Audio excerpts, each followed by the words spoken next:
Nós já estamos no inverno brasileiro, começou no sábado, e uma das preocupações nessa época, não só nessa época, mas principalmente no inverno, é a questão de doenças respiratórias, resfriados, gripes e esses problemas pulmonares também que atacam mais nessa época. Para falar sobre o tema, vamos conversar nesse momento com o médico pneumologista aqui de Juí, Carlos Henrique François, que inclusive é diretor do Núcleo de Desenvolvimento Humano da Unimed Noroeste RS. Médico pneumologista Carlos Henrique François. Nesse período agora, nós estamos vivendo, inclusive, nesses dias, um período de muita umidade, muita chuva. A temperatura ainda está agora 18 graus, não é a temperatura muito baixa. Qual é a preocupação e a orientação de pneumologistas para a população em geral nesse período em que temos chuva, umidade e oscilação de temperatura, frio e também quente? Doutor François, bom dia. A orientação é que as pessoas tentem manter os seus ambientes de casa e ambientes de trabalho o mais arejados possíveis, né? A tendência nesses períodos aí é da gente tentar manter a casa mais fechada ou tentar se proteger, se abrigar um pouco mais, né? E principalmente ambientes de trabalho, escola, que estiverem muito fechados, eles são muito propícios à propagação de vírus, né? Que são os principais causadores de doença infecciosa no inverno, né? São resfriados, gripes, faringites, laringites, que a gente tem visto bastante por aí. Eles são bastante contagiosos, né? Nesse período, por essa característica de ser mais frio ou de estar mais úmido, a gente tende a se agrupar mais em ambientes mais fechados, né? Então, sempre que possível, abrir uma janela, prezar pela qualidade do ar que a gente está respirando. Quais são as enfermidades respiratórias mais verificadas durante esse período, durante o inverno, geralmente, médico François? Olha, a gente tem toda essa questão das infecções, né, que são bem mais frequentes nesse período, né? A maioria dos vírus respiratórios que causam o resfriado, a gripe, a faringite, eles são todos muito mais frequentes no inverno. Eles circulam pela população nos meses de inverno, né? Então essa é a temporada em que a gente tem essas viroses, vamos dizer assim, respiratórias. É sempre importante lembrar que existe uma diferença entre os diversos vírus que provocam esses sintomas, né? E que é a vacina essa que é feita na rede pública ou nas clínicas, que ela previne somente um tipo de vírus, que é o influenza, que é o vírus mais grave, que provoca aquele quadro com febre mais alta, dores musculares, que deixa a pessoa de cama, né? Mas existe toda uma outra série de vírus que mesmo a pessoa estando vacinada, ela pode pegar e pode ter resfriados e faringites e laringites, que isso é muito comum nessa época também. Eu iria justamente, médico François, questionar sobre isso, porque nós tivemos há pouco tempo a campanha de vacinação na rede pública para alguns grupos, depois foi aberto para a população e muitos também fazem a vacina particular contra a gripe, que protege inclusive contra a gripe H1, aquela do nome H, não é? Isso. E a informação é de que pessoas que fizeram a vacina, mesmo assim, tiveram resfriados, alguma coisa nesse sentido. E o senhor diz agora que existem alguns vírus que mesmo vacinada a pessoa pode ter. É por isso que essas pessoas desenvolvem, mesmo com a vacina? Na maioria dos casos, sim. Então, deixar bem claro, existem mais de 50 tipos de vírus que podem comprometer o sistema respiratório do ser humano, tá? O influenza é um deles. Eu te diria que acho que é o mais grave, né? E por isso é que existe uma vacina, que se teve toda essa preocupação de desenvolver uma vacina para esse vírus especificamente. É o que está relacionado a sintomas mais graves e maiores complicações. A vacina, ela tem uma efetividade em torno de 90%. Então, se me perguntares assim, a pessoa que está vacinada, ela tem 100% de chance de não contrair influenza, também não é verdade, né? Existe uma chance pequena, menor, mas ela pode sim contrair mesmo o influenza, né? Tem outros sorotipos que não é o H1N1 ou o H2N3, que são os que estão na vacina, ela pode contrair.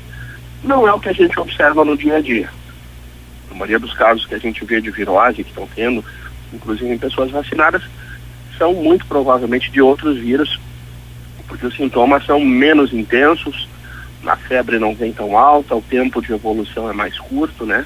Então a gente tem, como sempre tem em todo o inverno, a circulação dessas infecções virais aí pela população.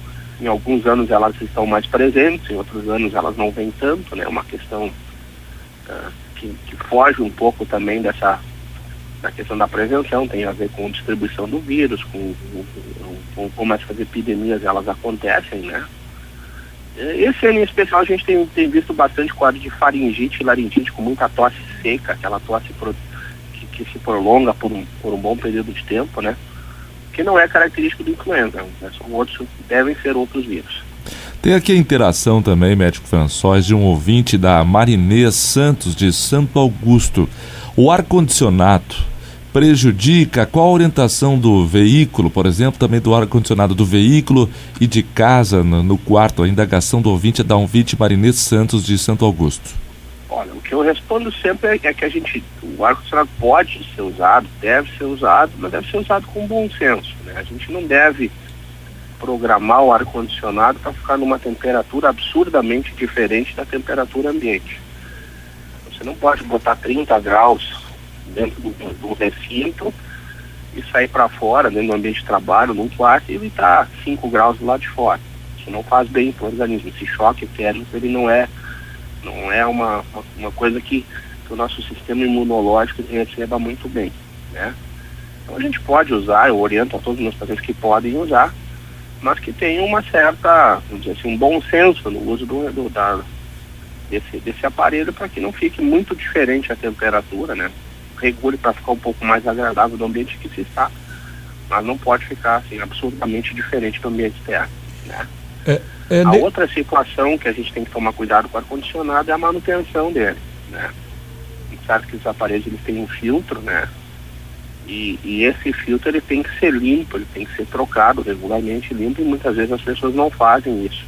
E nesse filtro vai se acumular poeira, pode se acumular mofo, pode se acumular inclusive bactérias, e pode causar doença, assim.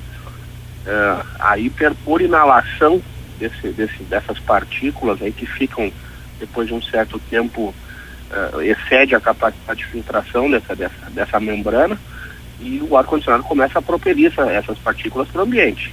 E isso pode causar doença também, pode causar muito transtorno para quem é alérgico, né? Para aquela questão, além das doenças, todo mundo, aqueles que têm alguma propensão para ter alguma reação, né? Então, pode usar, não tem nenhum problema, desde que seja com bom senso e que se faça a manutenção adequada. Médico François, automedicação para resfriados, para gripe, as pessoas, muitas procuram sem um médico, sem ter a orientação do médico, procuram farmácias e acabam, quando tem um resfriado, comprando medicamentos. Qual é a orientação sobre a automedicação para esses casos agora no inverno? Olha, se for de fato um resfriado, né, um quadro mais leve, que costuma ser autolimitado, costuma durar 2 ou 3 dias, né, não tiver febre alta, não tiver sintomas muito intensos, você usar um antitérmico, um paracetamol, alguma coisa, não está de todo errado. Vou te dizer que não é uma situação que a gente exija que um paciente procure atendimento médico para qualquer resfriado que tiver. A grande dúvida realmente fica se realmente isso é só um resfriado, né?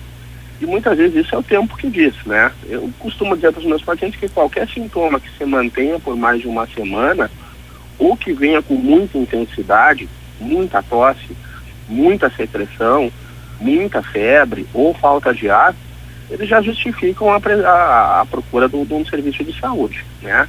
Porque os sintomas, eles são todos muito parecidos. A mesma tosse que uma faringite ou um resfriado pode causar, uma pneumonia pode causar também.